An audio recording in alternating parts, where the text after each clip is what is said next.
Kelihatan gak itu kalau ditaruh di situ? Enggak kelihatan kecil ini. Ayo. Kredit ini sih tuh. Sudah? Sudah. 3, 2, 1. Bismillahirrahmanirrahim. Assalamualaikum warahmatullahi wabarakatuh. Waalaikumsalam warahmatullahi wabarakatuh. Perkenalkan, kami dari kelompok 5B akan mempresentasikan hasil kerja kami dengan tema refleksi guru PAI dalam membangun pembelajaran yang bermakna dengan nilai-nilai wiraga, wirasa, dan wirama. Di sini kami beranggotakan 5 orang dengan saya sendiri, Catur Fauzan Dilullah, teman saya sebelah kiri Ahmad Alan Alfian, kemudian sebelahnya saudara Sahrul Fahri Majid, sebelahnya Mas Umair Hasan, dan Mas Dardiandi Ambutu Sangkang. Nah, di sini kami akan menjelaskan refleksi guru PAI dalam membangun pembelajaran yang bermakna dengan nilai-nilai wiraga, wirasa, dan wirama.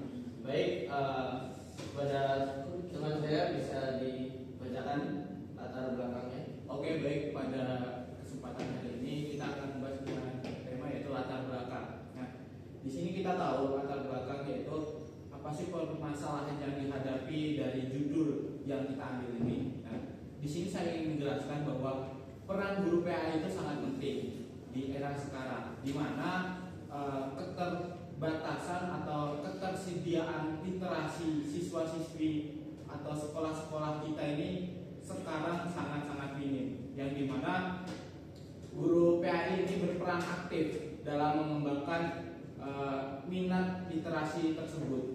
Dengan caranya yaitu guru PAI ini harus bisa berkembang untuk menghadapi era yang dimana era modern, yang kita tahu sekarang bahwa internet sangat mempengaruhi kehidupan siswa-siswi atau adik-adik kita yang khususnya masih berada di sekolah SD, SMP, SMA.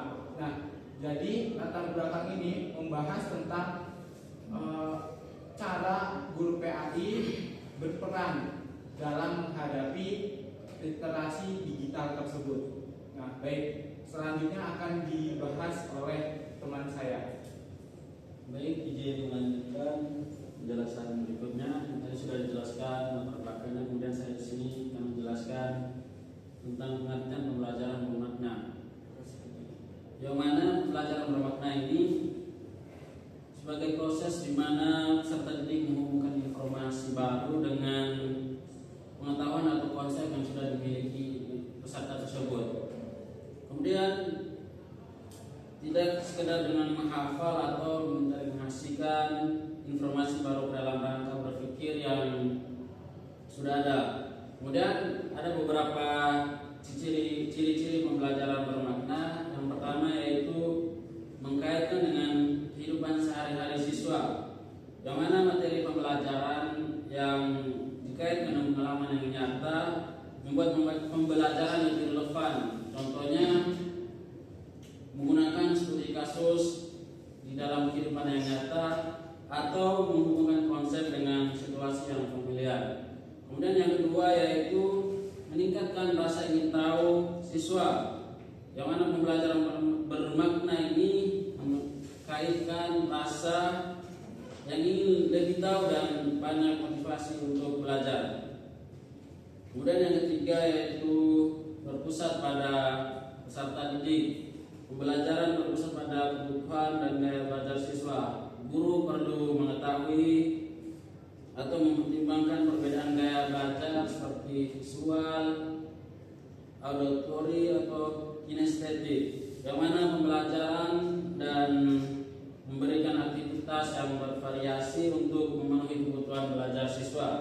Kemudian yang keempat, konstruktif dan kolaboratif, yang mana pembelajaran bermakna ini bersifat aktif dan konstruktif.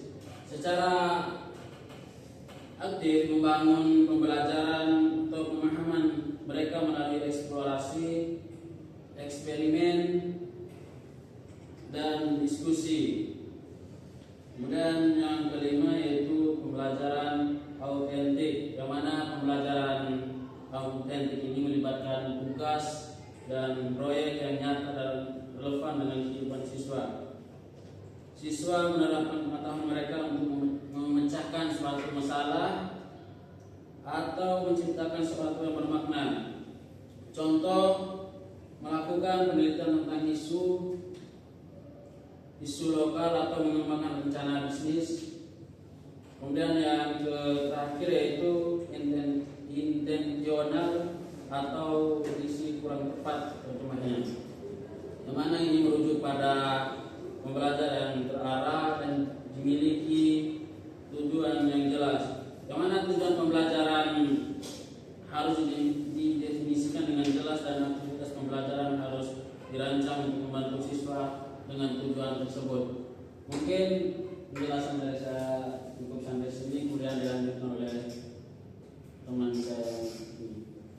Baik, pada pembahasan kali ini kita akan membahas terkait dengan peran efektif guru. Nah, di sini kita tahu bahwa guru itu tidak hanya sekedar mengajar dan memberikan materi, tetapi guru itu dituntut untuk mengevaluasi dari apa yang dia kerjakan di dalam kelas tersebut. Seperti dalam pembelajaran kita tahu kita memberikan materi dan siswa pun mendapatkan ilmu. Nah, di sini guru PAI itu harus bisa memberikan refleksi terhadap siswa dan apa yang mereka dapatkan di kelas tersebut. Nah, jadi ini sangat memberikan dampak positif bagi siswa maupun guru, yang dimana kita tahu bahwa jika evaluasi itu dilakukan, maka guru akan mengetahui nih apa kekurangan siswa tersebut. Nah, jadi dari metode tersebut kita dapat menyimpulkan bahwa efektivitas siswa dan guru di dalam kelas itu berperan sangat penting, yang dimana siswa memberikan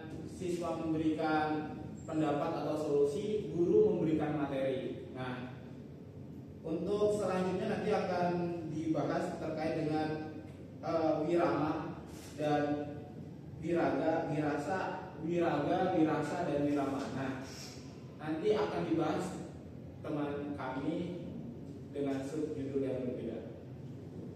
Ya, selanjutnya kita akan membahas tentang nilai wiraga dalam pembelajaran. Nilai wiraga dalam pembelajaran adalah dalam konteks pendidikan agama Islam merujuk pada bagaimana guru mengelola aktivitas fisik siswa untuk membuat pembelajaran lebih efektif dan bermakna. Ini bukan sekedar tentang gerakan fisik, tetapi bagaimana gerakan tersebut diintegrasikan dengan nilai-nilai keagamaan. Konsep ini menekan pentingnya praktik keagamaan yang aplikatif, bukan hanya teori. Pembelajaran tidak hanya disampaikan secara verbal, tetapi juga diwujudkan dalam tindakan nyata. Nah, selanjutnya bagaimana sih guru mengimplementasi nilai wiraga itu? Nah, ada beberapa cara guru mengimplementasikan nilai wiraga itu. Salah satunya itu aktivitas fisik. Nah, guru melibatkan siswa dalam aktivitas fisik yang terstruktur dan terarah seperti senam, olahraga, atau permainan yang relevan dengan materi pembelajaran. Yang kedua itu menggunakan praktik ibadah, yaitu membimbing siswa dalam praktik ibadah dengan benar dan terstruktur seperti sholat, wudhu, dan membaca Al-Quran. Ini bukan hanya sekedar mencontohkan, tetapi juga melatih hingga tertanam kebiasaan yang baik. Selanjutnya itu keterampilan praktis. Melatih siswa dalam keterampilan praktis yang berkaitan dengan ajaran Islam, seperti memasak makanan untuk berbuka puasa atau membuat kerajinan tangan untuk kegiatan amal.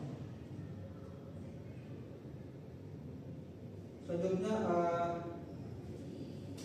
akan dijelaskan selanjutnya itu ada nilai wirasa dalam pembelajaran yang akan dijelaskan oleh teman saya. Baik, di sini kita akan membahas tentang nilai wirasa dalam pembelajaran di agama Islamnya. Sebelum itu, apa sih itu wirasa? Tadi kan telah dijelaskan tentang wiraga. Ada wiraga, wirasa, dan wirama. Yang pertama tadi dijelaskan tentang wiraga. Sekarang kita masuk ke wirasa. Nah, wirasa itu merupakan nilai rasa atau perasaan yang mengandung karakter empati, kepekaan, dan penghayatan dalam berinteraksi yang menjalankan kehidupan. Nah, dalam konteks pembelajaran pendidikan agama Islam,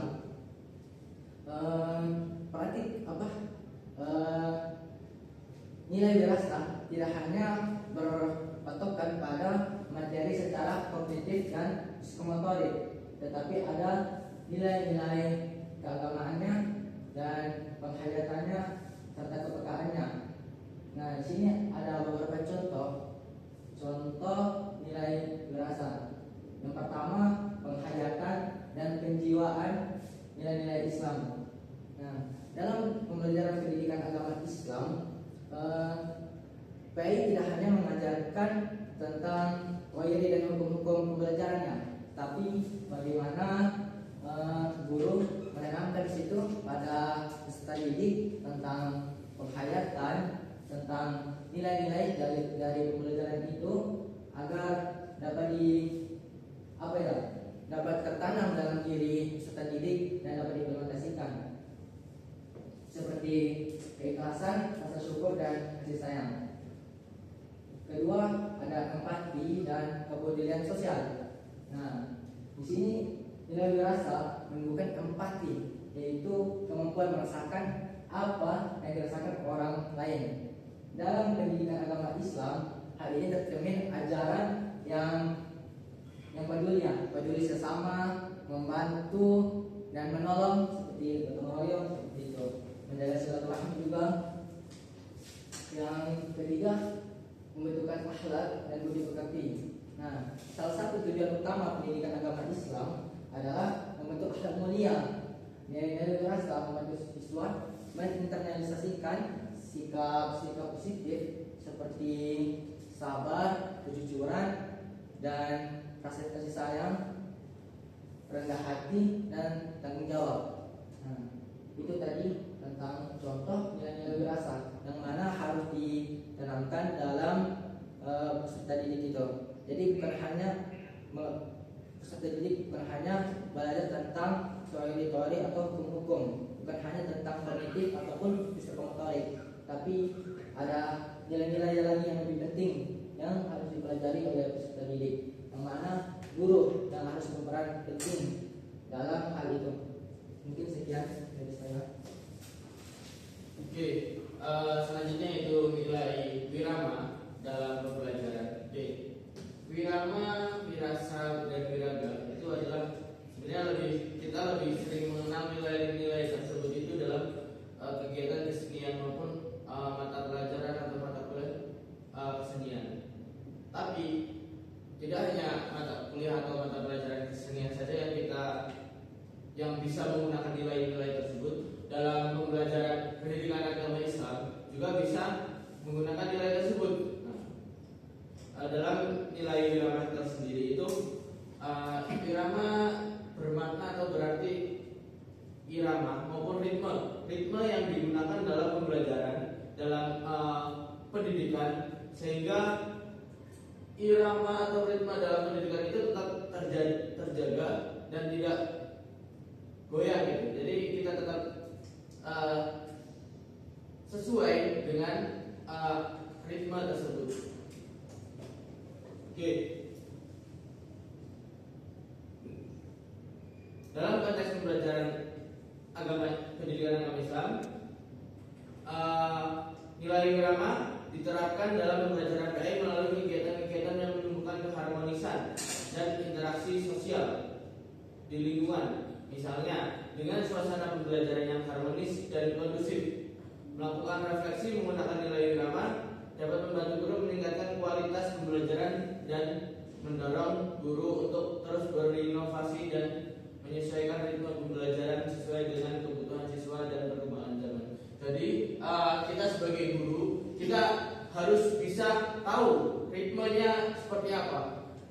kita bisa memahami ritme tersebut, kita bisa mengingatkan murid kita, anak-anak kita yang tidak sesuai dengan ritmenya. Jika dia terlalu tinggi, terlalu rendah, itu bisa kita ingatkan sehingga kita bisa menghasilkan pembelajaran yang bermakna dan sesuai dengan aturannya, sesuai dengan ritme yang kita buat, seperti itu. Dilanjutkan contoh kasus. Di sini kami mengambil di contoh di kesenian ya. Di SMA Negeri 1 Rangsang, guru seni budaya melakukan penilaian pembelajaran tari persembahan yang mengintegrasikan 3 aspek utama, yaitu aspek wiraga, yaitu psikomotorik atau kemampuan gerak, kemudian wirasa, penghayatan dan ekspresi, serta wirama, yaitu irama dan keselarasan gerak dengan musik. Penilaian ini tidak hanya menilai kemampuan fisik siswa, tetapi dalam menghafal dan menampilkan gerak tari. Bagaimana siswa menghayati dan mengekspresikan perasaan serta menyesuaikan gerakan dengan irama musik secara harmonis. Nah, dalam pembelajaran PAI ini dapat diintegrasikan dalam pembelajaran agama melalui praktik ibadah. Itu dalam contoh wiraga. Kemudian penghayatan nilai spiritual, moral, itu bentuk nilai wirasa serta keharmonisan dan interaksi sosial dan lingkungan merupakan nilai wirama. Jadi banyak sekali contoh-contoh yang bisa kita dapatkan di kehidupan nyata sebagai guru maupun kita sebagai siswa maupun mahasiswa yang sangat memerlukan nilai-nilai wiraga, wirama, dan wirasa.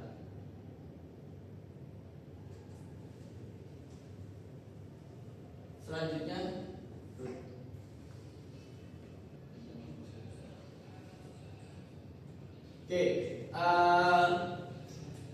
selanjutnya tantangan dan solusi. Dalam menerapkan nilai-nilai ini, kita mendapatkan beberapa tantangan dan kita juga sebenarnya ada usulan solusi. Nah, yaitu tantangannya keterbatasan fasilitas, media pembelajaran, variasi kemampuan siswa dalam aspek fisik dan penghayatan, serta motivasi siswa yang berbeda-beda. Yang menurut kami yang paling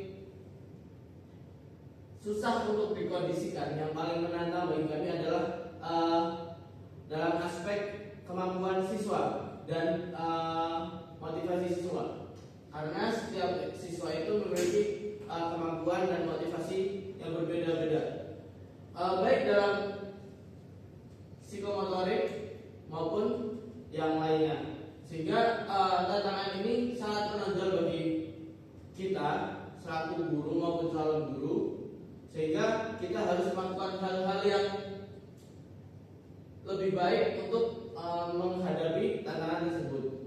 Nah, kami mengusulkan solusi, yaitu guru mengadaptasi metode pembelajaran lebih interaktif dan kooperatif menggunakan media audiovisual untuk memperjelas gerak dan irama, serta memberikan bimbingan personal untuk siswa yang membutuhkan pendampingan lebih. Nah, jadi kita sebagai guru itu lebih aktif dalam berinteraksi dengan siswa, sehingga siswa itu mau kooperatif, mau bekerja sama dengan kita, dan itu dapat kita menciptakan irama sendiri, ritme sendiri, seperti itu. Kemudian kita juga perlu memberikan pendampingan yang lebih untuk siswa-siswa yang tidak mau, yang kurang termotivasi dan memiliki kekurangan kemampuan dalam pengelolaan fisik maupun penghayatan, seperti itu.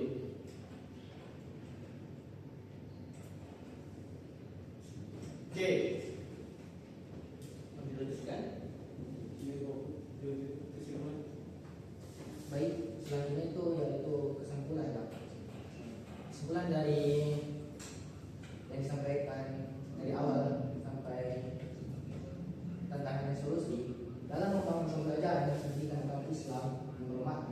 integrasi nilai budaya lokal, yakni wiraga, wirasa, dan wirama menjadi sangat penting. Nilai wiraga menekankan aspek jasmani dan praktik nyata yang harus disesuaikan dengan perkembangan fisik peserta didik. Dan nilai wirasa mengajak guru dan siswa untuk menghayati pembelajaran baik secara emosional maupun secara spiritual agar menumbuhkan empati, kepekaan siswa dan rasa penghayatan dan dalam terhadap ajaran agama.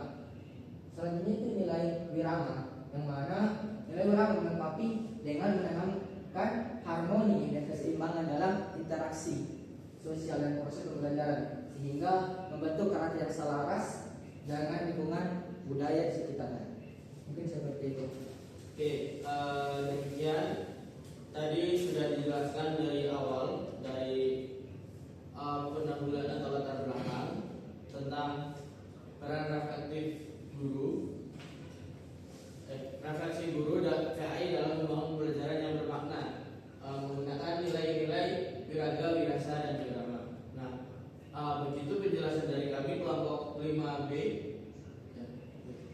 Bila ada salah kata, salah ucap, kami mohon maaf karena kami di sini juga masih belajar dan sedang berusaha mengembangkan diri kami. Bila ada salah kata, kami mohon maaf. Bila ada pertanyaan,